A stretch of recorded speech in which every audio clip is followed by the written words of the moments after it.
FIFA world cup आने वाला है दोस्तों, बट फीफा वर्ल्ड कप का हाइप हो या ना हो भाई फर्क नहीं पड़ता, क्योंकि फुटबॉल क्लब बार्सिलोना और रियल मैड्रिड ने ठेका उठा रखा है कि भाई हाइप फुटबॉलिंग वर्ल्ड में हम क्रिएट करेंगे, ड्रामा हम प्रोवाइड करेंगे। तो भाई ये दोनों क्लब जो है ना फुल ऑन ड्रामा मोड पर चल रही है भाई। तो again welcome to my channel guys. तो जो सभी लोग इस वीडियो को देख रहे हैं, आप सभी लोगों से रिक्वेस्ट है to like this video, subscribe to my channel, subscribe करो। तो बढ़ते इस वीडियो में आगे। तो भाई जैसे हम सभी को पता है कि रियल मैड्रिड पिछले 2 सीजन ट्रॉफी लेस गई थी, और on the other hand Barcelona 2 season में 5 टाइटल जीती। जितने भी मद्रिद के जर्नलिस्ट थे, मीडिया हाउसेस है, सब फ्लोरेंटिनो परेज के पीछे पड़ गए थे कि बेटा तू कर क्या रहा है, तेरे पास इतना सारा रिसोर्सेस है, सब कुछ है, फिर भी तू कुछ कर नहीं पा रहा। And on the other hand जो बार्सिलोना फाइनेंशियल क्राइसिस से गुजर रही है, वो भाई ट्रॉफी पे ट्रॉफी पेले जा रहे हैं। तो कर क्या रहा है फ्लोरेंटिनो परेज भाई तू? तो अब वो पुराना फ्लोरेंटिनो परेज रहा नहीं भाई। तेरे इस क्लब में इतने सारे प्रॉब्लम्स है, तू उन प्रॉब्लम्स को एड्रेस नहीं कर रही। तू क्या यंग प्लेयर्स पे दाव खेले जा रहा है, एक्सपीरियंस ला ही नहीं रहा, कैसे साइनिंग्स कर रहे, सिर्फ अटैकर भर रहा है। और साथ ही साथ तेरे क्लब में प्लेयर्स लड़ ले रहे हैं, प्लेयर्स मैनेजर को कौन बोल के बुला रहे हैं, डिसरेस्पेक्ट कर रहे हैं एक दूसरे का। भाई तू कर क्या रहा है? तो फ्लोरेंटिनो परेज बौखला आता है और बोलता है कि बेटा आओ मैं दूंगा इंटरव्यू।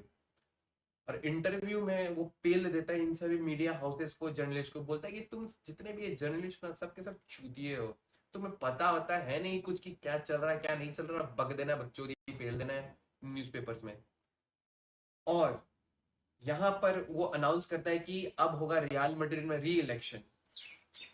इसको लग रहा था कि कोई भी कैंडिडेट खड़ा नहीं होगा इसके अगेंस्ट, बट एक बंदा आ जाता है जिसका नाम है एनरिके रिकेल्मे। अब एनरिके रिकेल्मे के बारे में क्या बोले भाई, ये बंदा सबसे बड़ा क्लाउन है।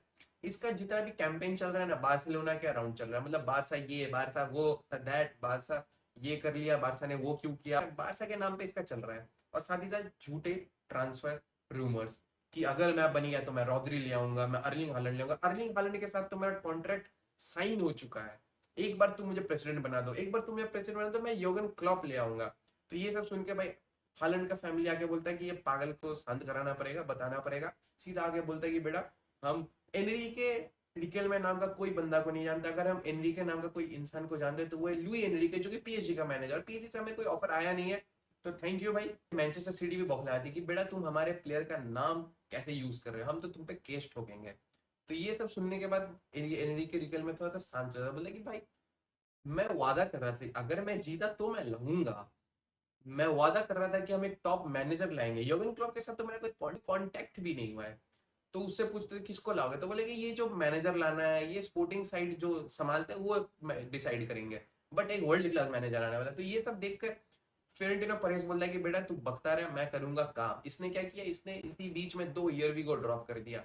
इब्राहिम कोनाटे तो रियल मैड्रिड हियोवी को अगर फ्लोरेंटिनो परेज फिर से प्रेसिडेंट बनता है, और साथ ही साथ डेंजल डम्फ्रीज 20 मिलियन में इसने साइन कर दिया। उसके साथ इसने कल ये अनाउंस किया कि ये 150 मिलियन का साइनिंग करने वाला है, एक प्लेयर पे 150 मिलियन का बिड करने वाला, और वो सुपरस्टार साइनिंग होगा। वो साइनिंग क्रिस्टियानो, जिडान, काका लेवल का गैलेक्टिको साइनिंग होने वाला है। तो अब इसके बाद मतलब ये सारी चीजें इसने बोले हैं ये इस वीक में।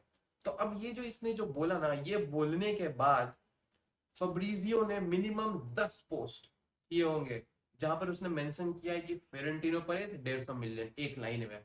ये तो सिर्फ जहां पे वो नंबर कोट किया है उसने, उसके बावजूद इसने और बतेरे ऐसे ट्वीट पोस्ट किए हैं कि जहां पर लिख रहा है कि मद्रिद का समर क्रेजी होने वाला है, कमिंग डेज क्रेजी होने वाला है मद्रिद के लिए, मद्रिद कुछ भी कर सकती है, मद्रिद अब स्टार्ट कर रही है काम करना। कम 20 पोस्ट तो इसने मद्रिद पे किया। मतलब कल फब्रीजियो के घर में तो पनीर बना ही होगा भाई, बना ही होगा। तो अब जैसे हम सभी को पता है कि मद्रिद फ्लोरेंटिनो परेज कुछ भी बोलते हैं तो न्यूज तो बनना ही है, तो ये भी न्यूज बनना था। जो चीज हुए है ना भाई, ये न्यूज आने लगे कि विटीनिया हो सकता है वो 150 मिलियन का साइनिंग, ठीक है। और यहीं पर नहीं रुका, उसके साथ साथ Florentino Perez is in love with John Aves. और उसके बाद फब्रिजियो बोलता है कि फ्लोरेंटिनो पेरेज और होर्खे Mendes are in good terms. और सबसे बड़ी बात पता है क्या है, कि इन दोनों का जो एजेंट है ना, विटीनिया और जॉन नेवेस, इन दोनों का एजेंट है होर्खे मेंडेस।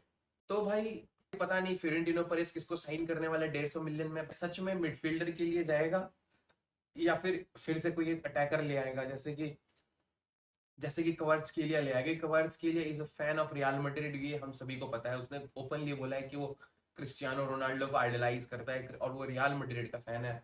तो क्या पता कहीं क्वार्ट्सकीलिया को ले आए, बट द थिंग इज कि कोई भी पीएसजी का प्लेयर भी पीएसजी को छोड़कर रियल मैड्रिड क्यों ज्वाइन करना चाहिए, क्योंकि पीएसजी ने back to back Champions League जीते हैं और साथ ही साथ उनके पास जो मैनेजर उनका जो प्रोजेक्ट है बहुत ही ज्यादा स्टेबल है। बट अगेन प्लेयर छोड़कर जा ही सकता है कि रियल मैड्रिड बुला रही है तो आप जा ही सकते हैं। तो अब देखिए क्या होता है अब। बट मुझे जो लग रहा है कि इसने 150 मिलियन जो बोला है कोई रीजन होगा, और मुझे वो रीजन लग रहा है कि अथलेटी ने बोला था कि हुलियन अल्वारेज 150 मिलियन। अब फ्लोरेंटिनो परेज जो है ना भाई ये कर सकता है, ये हुलियन अल्वारेज के लिए बिड डाल दे सकता है 150 मिलियन का। और अथलेटिको मद्रिद जैसे वर्क कर रही है ना भाई, वो कहीं बेच ना दे इसको सही में रियल मैड्रिड में। इतना बवासीर बकवास फैला के कि भाई हम तो एक ललीगा टीम को नहीं बेचेंगे, भाई वो बेच देंगे अगर 150 मिलियन का बिड फ्लोरेंटिनो परेज डाल दिए। ये तो रहा रियल मैड्रिड का। तो अब बार्सिलोना कैसे पीछे रह सकती है भाई। तो बार्सिलोना हुलियन अल्वारेज का जो डील है भाई, इसको रबर की तरह खींचे जा रहे हैं भाई, खींचे जा रहे हैं। ये लग रहा है कि मीडिया हाउसेस का लड़ाई चल रहा है। बार्सिलोना का मीडिया और एटलेटिको मद्रिद का मीडिया आपस में लड़ रहे हैं। इधर से न्यूज बार्सिलोना वाले डालते हैं कि Julian Alvarez is not happy, उसको पसंद नहीं आ रहा कि कैसे उसको ट्रीट किया गया। तो उधर से एटलेटी वाले न्यूज डालते हैं कि हुलियन अल्वारेज अपना एजेंट चेंज करने के लिए देख रहा है, जिसका मतलब रहने वाला है। फिर इधर से न्यूज आता है कि हुलियन अल्वारेज को सिर्फ और सिर्फ बार्सिलोना चाहिए। तो उधर से न्यूज आता है कि अगर हुलियन अल्वारेज नहीं गया बार्सिलोना में या फिर कोई भी दूसरे क्लब में, तो he is happy to stay at. खींचे जा रहे हैं दोनों के दोनों। और साथ ही साथ ना बार्सिलोना बर्नार्डो सिल्वा वाला केस को भी खींच दिया रबर की तरह। अब जैसे कि बर्नार्डो सिल्वा न्यूज आया था कि उसको वर्ल्ड कप से पहले ही उसका क्लब डिसाइड होना चाहिए, बट अब वो बेचारा बोलता है कि ठीक है भाई वर्ल्ड कप के बाद देख लेंगे। तो हम सभी को लग रहा था कि ये डेको लपोर्ता ये हुलियन अल्वारेज पे काम कर रहा है, बट असली रीजन इसके पीछे क्या था, ये कि हमने अभी तक कोई सेल किया ही नहीं है। अंसु फाती वाला जो डील है, वो डील जब किया जा रहा था एस मोनाको के साथ, तब होर्के मेंडिस ने मार्क कसाडो को भी ऑफर किया था। बट जैसा न्यूज आया था कि खरीद लेंगे 18+5 का बोनसेस में मोनाको खरीद सकती है, बट सीधा न्यूज है कि मोनाको इंटरेस्टेड ही नहीं है, मोनाको नहीं खरीदेगी।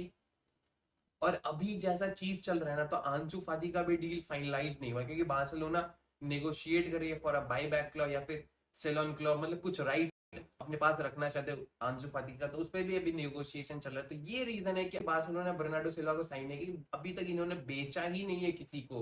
अब चीज ये है कि मार्क कसाडो कहाँ जाएगा कब जाएगा ये नहीं पता, बट बार्सिलोना ने तो क्लियरली बोल दिया है कि बेटा कसाडो भाई अपना आप अब क्लब ढूंढ लो। इन सभी चीजों के बीच में एक अच्छा न्यूज, आईएक्स का मैनेजर जो जिरोना का मैनेजर था पिछले सीजन, जिसने मार्क आंद्रे ter Stegen को जिरोना में ऑन लोन लाया था, वो इंटरेस्टेड है ter Stegen में और अभी वो आईएक्स में जा चुका है। तो आईएक्स को एक एक्सपीरियंस्ड गोलकीपर चाहिए।